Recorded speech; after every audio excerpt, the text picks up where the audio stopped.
Hey guys, welcome to my channel. So a few days ago, I had put up a question on my story, Instagram stories and on Facebook, and I was basically asking people what is the worst thing you can say to someone that's battling with their mental health. People sent in a number of responses, and that's what I wanted to share with you guys today. And I will also add in what I have experienced, what people have said to me that I personally feel should not be said to someone that's battling with their mental health. So before I get into that, one thing I would like you to remember, if you take anything away from this video, this is the one thing I would like you to remember, that not everybody has the experience or the knowledge to understand the complexities of mental health challenges. But at the same time, just because they don't understand it does not mean it doesn't exist. It just means they don't understand it. And I would like for people to understand that, because it's unfair, or it's not logical for us to expect everybody to understand everything at the same level.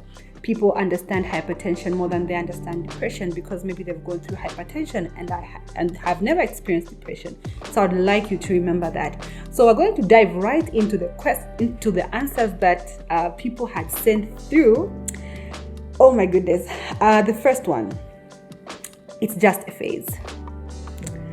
I hate this one. I really hate this one, because my biggest question is, would you tell someone that is having an asthmatic attack is just a phase? Would you tell someone that has hypertension is just a phase? Would you say that? I don't think you would.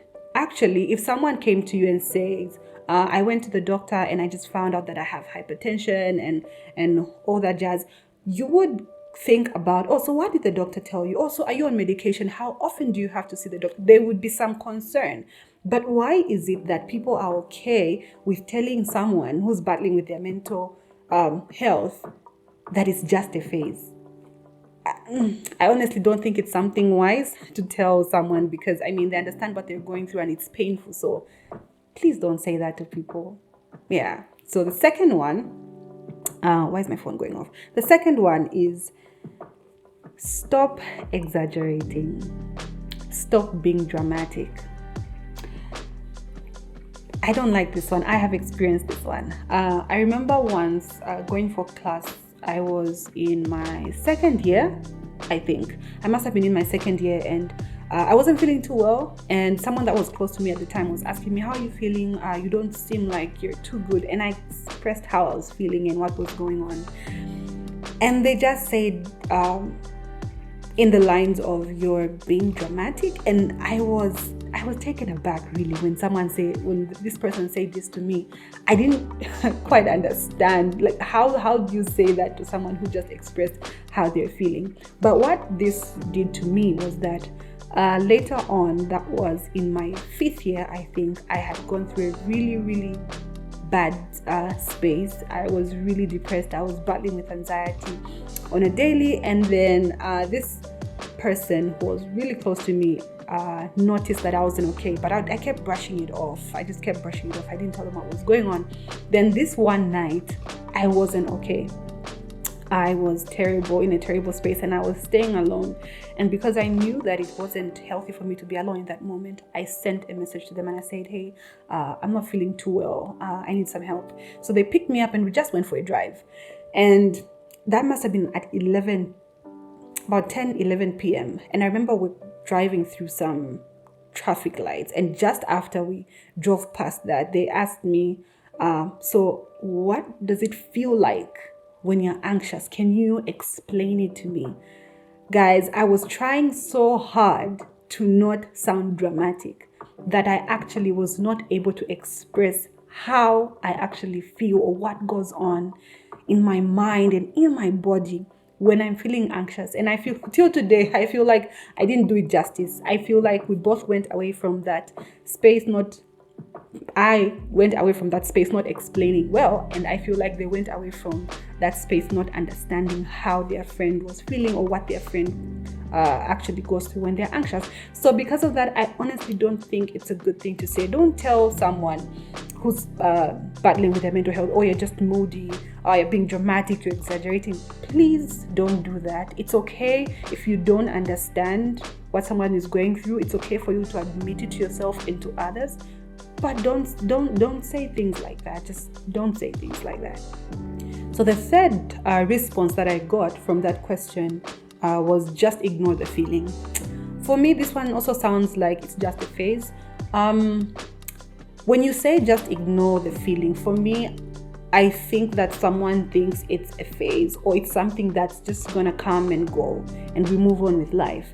But then that's not the situation for a lot of things that people deal with. So every time, if you ever think of saying just ignore the feeling, please consider that it may not come out as you think in your head. You might think you're actually helping someone because you want them to distract themselves or whatever, but telling someone to ignore how they're feeling does not really help them, because you cannot tell someone who's actively bleeding to ignore that bleed. You can't do that. You can't tell someone who's having an asthmatic attack to ignore how they feel, to ignore that they can't breathe properly.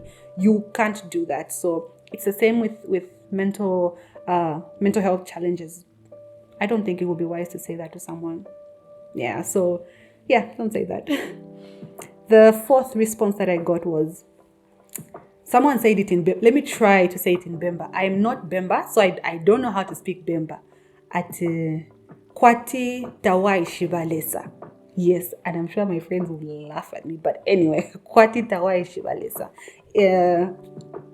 In the language that I speak most of the time, we say Monga Sumziwa Yesu.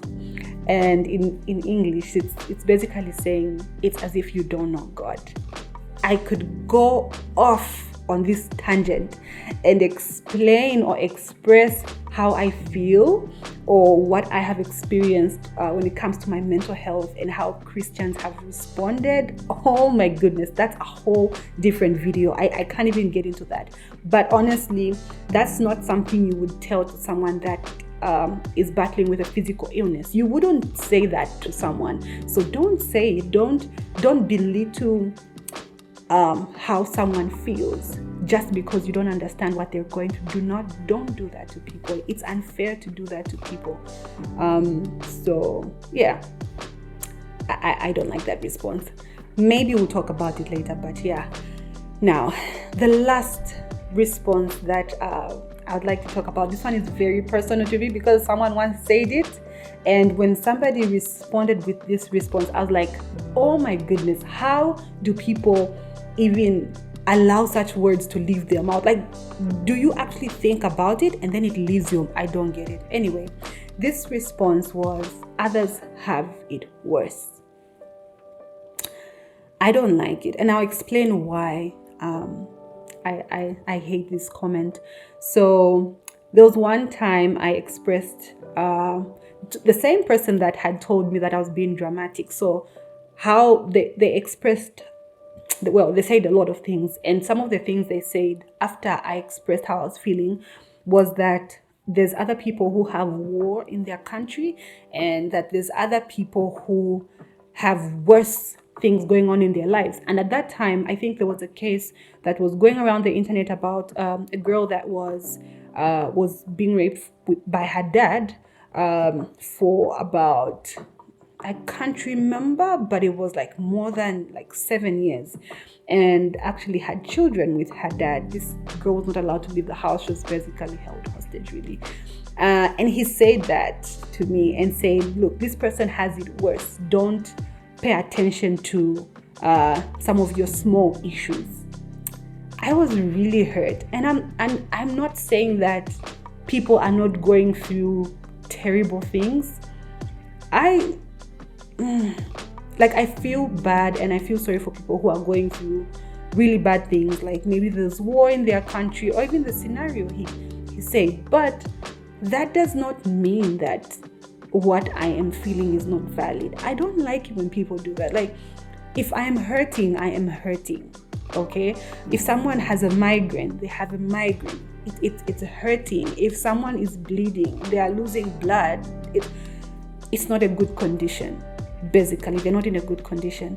But I feel like the worst thing you can do is then start to compare that person's battle to another person's battle and think that it would make them feel better. I know people have said that. I've actually heard people say that they would think of other people who are going through worse things and think that, oh, my issue is just, it's a little thing, I can forget about it. But for me, how I think about it is that's not dealing with the issue. That distracts you for a moment, but it doesn't deal with the issue. For me, it doesn't even distract me. I just don't like the comment itself. So honestly, because of that, I don't like that comment. And I always think that people should think before they say certain things to other people, because it's unfair to just blurt out anything that you think. So those are some of the comments I got. I got a lot more comments, but just to keep the video short. Yeah, that's what I wanted to let you guys know. Please let me know if you have struggled with your mental health and you're comfortable talking about it. What is the worst thing that someone ever said to you that you would never ever repeat to anybody else, whether they're dealing with their mental health or physical health? And just a reminder, guys, your physical health is just as important as your mental health, and vice versa. It's just as important. So please take care of yourself, be kind to yourself, be kind to others. Have an amazing week, and do not forget to like, subscribe, and tell a friend to tell a friend. See you in the next video.